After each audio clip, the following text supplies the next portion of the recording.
అందరికీ నమస్కారం. అస్సలాం అలైకుం. నిన్న రాజ్యసభలో మొన్న లోక్సభలో జరిగిన పరిణామాలు వక్ఫ్ బిల్ గురించి అందరికీ తెలిసినవే.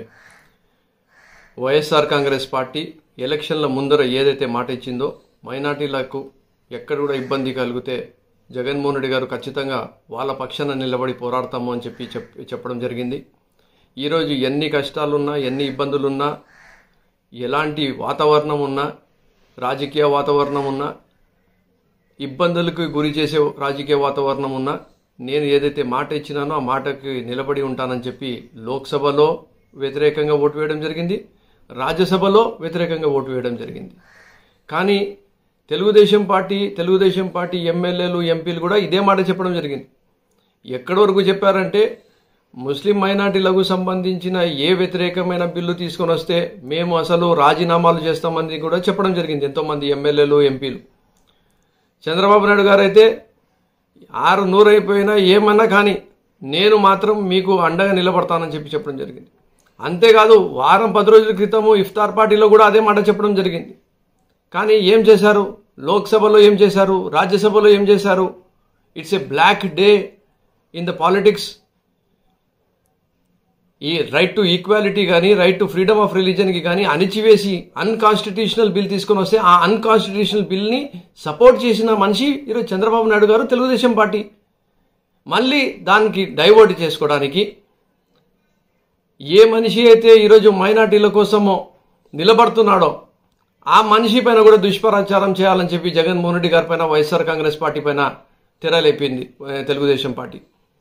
మేము విప్పు జారీ చేయలేదు, మా ఎంపీలు పోలేదు, మా ఎంపీలు ఓటు వేయలేదు. అరే బాబు, లోక్సభలో కానీ రాజ్యసభలో కానీ మా ఫ్లోర్ లీడర్స్ నిలబడి మరి మేము ఎందుకు వ్యతిరేకిస్తున్నామని చెప్పి క్లారిటీగా చెప్పడం జరిగింది. విప్పు జారీ చేయలేదని చెప్తున్నారు కదా, మీరు చూసుకోండి. రాజ్యసభలో విప్పు జారీ చేయలేదా? రాజ్యసభలో విప్పు జారీ చేసినాం, మీకు ఓటు అగేన్స్ట్ చేసినాం. మా ఫ్లోర్ లీడరే సాక్షాత్తు మాట్లాడి చెప్తుంటే మేము దీనికి వ్యతిరేకిస్తున్నామని చెప్పి. ఈరోజు మీరు కేంద్రంలో, రాష్ట్రంలో, ప్రభుత్వంలో ఉన్నారు. మీరు చేయాల్సిన పని మేం చేస్తున్నాము, లేదంటే మంచి పనికి అందరం కలిసి పని చేద్దామని చెప్పాల్సింది పోయి ఈరోజు వెన్నుపోటు పొడిచి మైనార్టీలకు వాళ్ళ ఓటుని వాడుకొని ఈరోజు అధికారంలోకి వచ్చి ఈరోజు పూర్తిగా వాళ్ళని ముంచేసి ఈరోజు మళ్ళీ మీరు దుష్ప్రచారాలు, డైవర్షన్ పాలిటిక్స్, యూటర్న్లు ఇంకా మారరా? మీరు చేసిన నష్టం దశాబ్దాల కాలం నడచబోతుంది.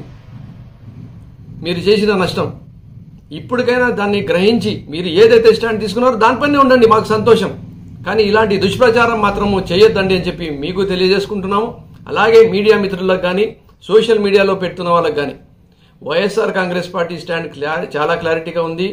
ఈ వక్ఫ్ బిల్ అనేది అన్కాన్స్టిట్యూషనల్ కాబట్టి ఏవైతే హక్కులు మైనార్టీస్కు రాజ్యాంగంలో ఇచ్చారో డాక్టర్ బాబాసాహెబ్ అంబేద్కర్ గారు, దానికి విరుద్ధంగా ఉన్నాయి కాబట్టి మేము వ్యతిరేకంగా లోక్సభలో కానీ రాజ్యసభలో ఓటు వేయడం జరిగింది, విప్ కూడా జారీ చేయడం జరిగింది. సో దయచేసి వాస్తవాల్ని తెలుసుకొని మీడియా వాళ్ళు కానీ, సోషల్ మీడియా వాళ్ళు కానీ వార్తలు రాయాలా లేదంటే చూపించాలని చెప్పి కూడా మీకు మనవి చేసుకుంటున్నాను.